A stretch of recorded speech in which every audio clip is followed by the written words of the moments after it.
Welcome everyone, this is Scott Gillum sitting in for Peter Resnicek here for the ShadowTrader video weekly for the 1st of July 2018. Title of this video today is It's Halftime, Where's the Play? So we've got the second quarter in the books and we've got about 120 more trading days, second half of the year left to go. So let's take a look back on a monthly, weekly, daily basis on the major indices, the SPX, the NDX, and the Russell, and see where we've been, where we could be going here as we go into Q3 and the quarterly earnings that are going to start to be reported in the next couple of weeks. So on the SPX, on a monthly basis, well, definitely lower left to upper right, a bullish move. Here's the election time, November 2016, which is basically a change in the direction for the market. But if we take a look at a nice trend line, go back to February 2016, capture that November 2017, it also encompasses the give back that we had in February of this year, 2018. You can see that that trend line is still lower left to upper right. So the bias for the monthly chart on the SPX, still bullish. A little bit of difference here in the last 5 months or 6 months of this year, but on an overall basis, lower left to upper right. So let's move into the weekly chart. With monthly bullish, the weekly chart here throughout this year so far, 2018, bullish to bearish to bullish to bearish to bullish to kind of consolidation. Very choppy market, very hard to read this market on a week-to-week basis. So what have we got going? We had some highs back in January, the lows in February. Drawing a simple Fibonacci, you can see that our 50% retracement came and was used as kind of a launch point pardon me, for a launch point for a move up, support, launch point back up, support, crash through it, back down nearly to the 100% retracement, a bounce back up to resistance, and then support, back up, support once again here at the end of the quarter. Where did we end on a weekly basis? Well, we ended between our 50% fib and our 61.8% Fibonacci retracement area. So overall, on a weekly basis, this market, if you look back to January, looks to be neutral, and going forward looks like it's in a consolidation mode with a slight bias to the upside, in my opinion, at least in the last 8 to 12 weeks, going from this March area into the end of June. What is March to the end of June? That's when we had Q2 earnings, which surpassed Q1. So if we can read this pattern going forward, we may see the same thing going here from July, August, and September on those good earnings, going from a level of around 2,700, moving to the upside with a possibility of the range in the last quarter was from about 26 to 27. So if we go 27, 28, and push that a little bit higher, possibly even 28.50, could be the top of our move for this quarter coming up. How about on a daily basis on the SPX? Daily's definitely, in my opinion, in a bearish mode. We've been selling off ever since we peaked out the first part of June. Value has gotten well above price up until the last week or so, where our value fell back from being extended on the 20 period moving average. This is a simple moving average, and starting at the 22nd of June, we used this 20 period as our support level, and then we fell right through it. The fall through that 20 period, possibly more sentimental, and the sale of issues that had a lot of profit in them to put them back in their coffers to start out the new quarter for buying issues once again, pushed price back down to the 50 period moving average, making that valuation even more fair. We bounced around Thursday we bounced even below that 50-period moving average, but Friday closed quarter end with a beginning day right at the 50 and moved a little bit higher, moving around that 27-26 level. Noting though that price only went to the 61.8 Fibonacci and then backed off. So our range right now on the daily SPX still seems to be between a 50% to a 61.8 Fibonacci retracement area, with the trend line that needs to be broken and used as support starting around this 27.40 going forward.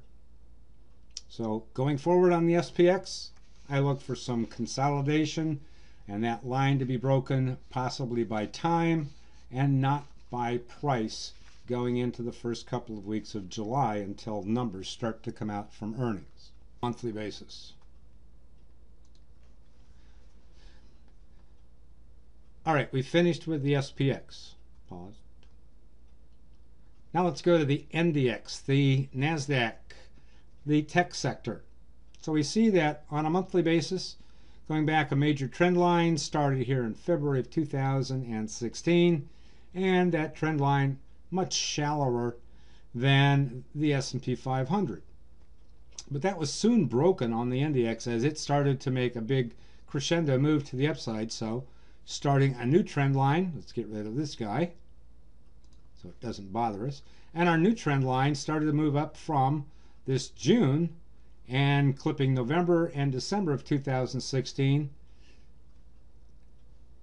The NDX with its technology sector started to move once again far away from that trend line, and the January move to new highs, then the sell-off coming in February with the SPX and the NDX the same way. We dropped down to what looks to be a very valid swing low here for the NDX. So I use that as my next start point for a trend line, taking the same trend line we had as the back from 2016, drawing a parallel line.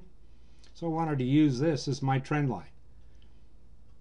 That trend line then for the prior months here back, we went to April, we had a look below and fail, validating this trend line being a good channel anyway. And then the May trend line, or the May bar, didn't get down to our trend line, so you could draw another one to the upside, which really shouldn't be there.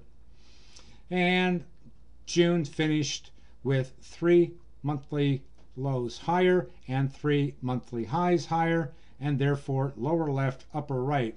On a monthly basis, the NDX, or the technology sector, is still trending to the upside. Okay, the Fibonacci. We had a Fibonacci on the SPX starting back in January for its peak. Well, the NDX did not peak out until here in March. After the sell-off we had back in February, the end of January, 1st of February, used that as my swing low, used the March high as the swing high. Where do we look for those Fibonacci levels? Well, we've got the 50 sitting here at the 6700 level, or 6675, and the 61.8 sitting around the 6800 level.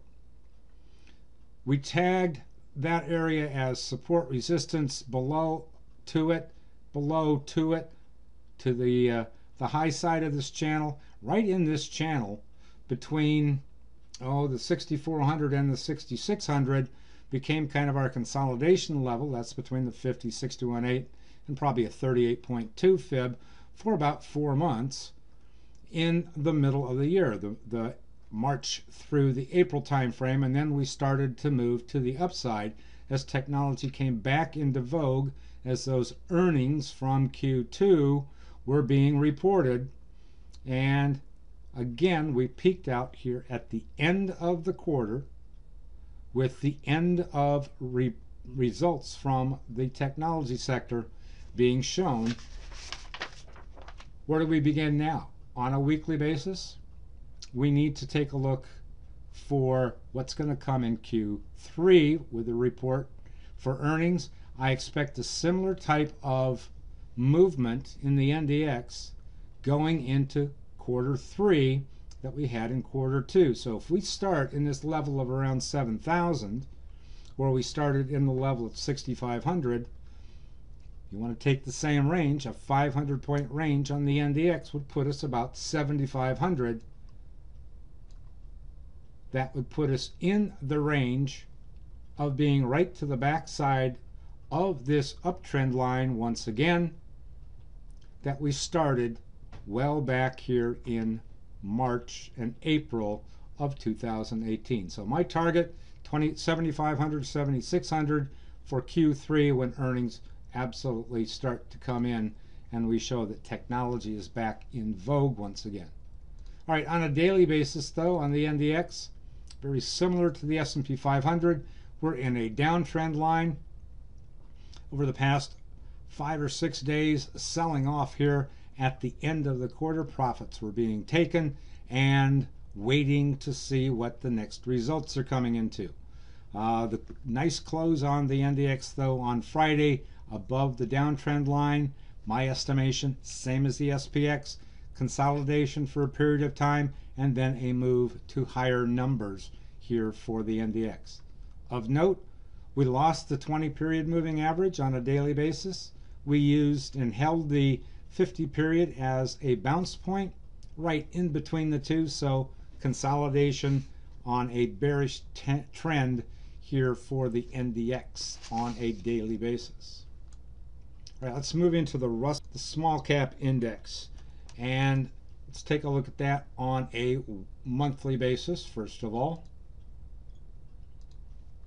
you can see lower left, upper right, trend is still in vogue, starting with that February time frame. Here's the November election period, nearly a touch.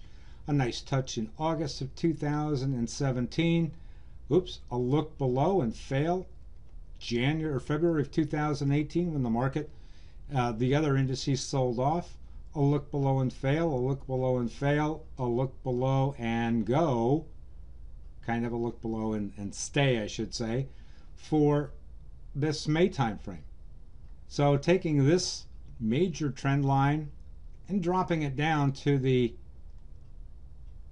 February low, we can draw a parallel trend line using February with, interestingly enough, a touch in April, not close at all in May, and June much higher on a monthly basis.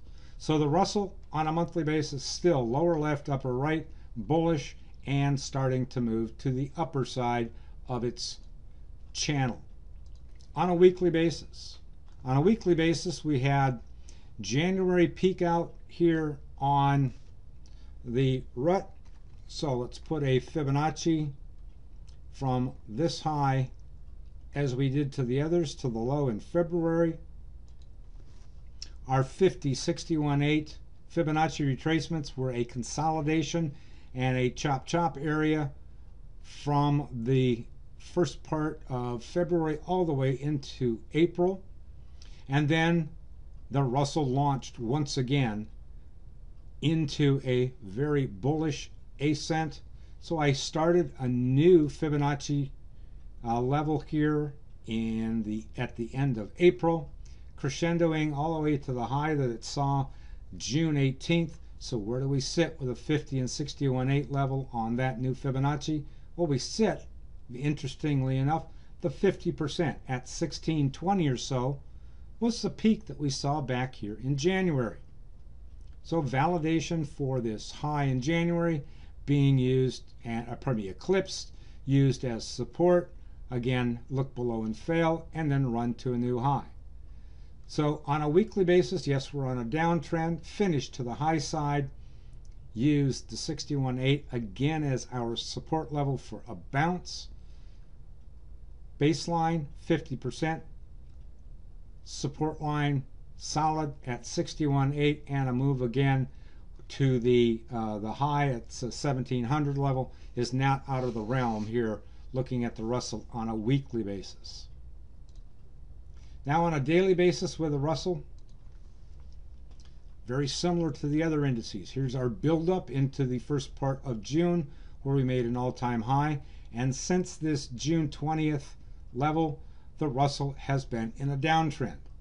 Yes, it's been green candles, but we've had lower lows. That one time frame for 3 days. Then we had a bounce or consolidation, a little pause. Then taking off on the 27th, we started with a gap down, finished with a very equal closing basis and equal highs on the 27th.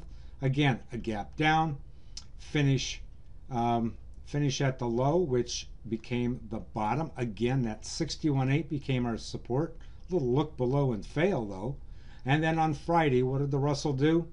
Didn't get back to the 61.8, made a push above its downtrend line, but finished just a hair above Thursday's opening print, but with a higher low.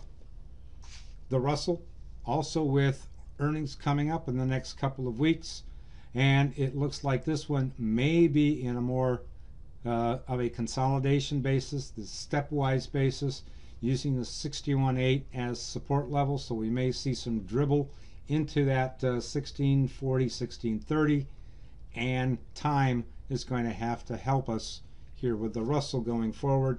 I still look for that one to be higher at the end of quarter coming up, but we're not playing quarter-wise, we're playing day-to-day. So there are the major indices. Both the SPX, NDX, and Russell on a monthly basis are bullish. Weekly, bullish to kind of neutral or consolidation. And all three on a daily basis, I would say, have a downtrend line that needs to be broken, possibly by time more than by price, until we start to see earnings come up in the next couple of weeks, and in my estimation, push all pricing and all valuation to the upside. All right, moving off of that into some issues that we can look for and watch this week. I've got on the listing for you Apple. Apple, in my estimation, has been in a decline with a bounce that just came about in the last 4 or 5 days. That's around that 180 level. In the last 5 days here of trading, we've seen higher lows and higher, or not higher highs, but kind of a rounded top on the highs, but the bodies have all been higher each and every day here if you squint your eyes a bit. Using that 50-period moving average, the red line here, a look below, fail, a look below, and kind of pause there, a look not to it, and go. A candle which tried to get back to the 50, couldn't do it, but finished on the low of the day on Thursday, and then a good look below and fail on Friday as we ended the quarter with a push right between the 50 and the 20-period moving average. Apple looks like its trend line is trying to move itself back up to, this is a channel area. Let me back up. Channel drawn from the low after earnings, using this 5.2 and the 5.25 as first touch, a parallel line using the bull flag area from 5.8, captures that first touch at 5.31, nearly captures the 6.18, and then the top of the channel up here above this 196 level is the ultimate goal for Apple. So it looks like Apple wants to go back to the 190 level here within this next weekly movement, albeit slow. That may take until the end of the week or into possibly the week after, as next week is a shortened week with Wednesday being the holiday. Second one on my list, Amazon. Let's put Amazon here for a little more time. Amazon moving to the upside, crescendoing here about a week and a half ago. Now in a consolidation mode, Monday, Tuesday, Wednesday, Thursday of this prior week, and then pushing higher at the end of the quarter, as it looks like a lot of pensions and hedge funds wanted to have that in their portfolio, pushing above the downtrend line. Trend here, or the signal that I've got for Amazon, is a push higher. 1720 area easily seen. My estimation is we're trying to look towards this 1800 level once again for Amazon. It has a ways to go. I think it has to get back above 1725, 1730, and then that first move, that foray into this high at 1760 for Amazon to then push to 1800. But Amazon is a bullish bias based issue for a stock trade, in my estimation, for this next week. Third one on the list, ISRG. Very similar to Amazon, yet it didn't move as hefty on Friday. But you've got lower left, upper right over the past week, building size to the upside, building a nice candle pattern. I think this trend line, this downtrend line, is your first target. That would be at the 485 level. To move above that, once over that 485, 500 definitely is in the sights of traders on ISRG. Again, a very visual reference, a very round number. So ISRG could be to the upside if we can continue this move next week on the pattern that we've had in the prior week. And the last one, although Tesla has some very splashy pattern movement in the price chart in the last week, the movement from lower left to upper right is very obvious, yet there are gaps in this one. Caution here on playing Tesla. Should be done, I believe, on a very short-term basis with very tight stops, as we've got reporting of their production coming out very shortly. Earnings are coming out very shortly. That will determine which way this stock goes, whether it goes to the moon as its SpaceX rockets do, or if it takes a big header and falls below the 61.8 level and the 50% Fibonacci, and we see something in the lower 300s and possibly the $200 price in the near future. But right now, Tesla needs to break its downtrend line. That would be over this 353 level to have any sort of move to the upside. A good point would be here above this 350.55 level, and then a target of $5 higher at 360 with a very tight stop again on the 627 and the 626 levels of around 350. So for me, Scott Gillum here at ShadowTrader.net in beautiful downtown Philadelphia, this is the ShadowTrader Weekly Update for July 1st, 2018. Thank you all. Have a great rest of your day.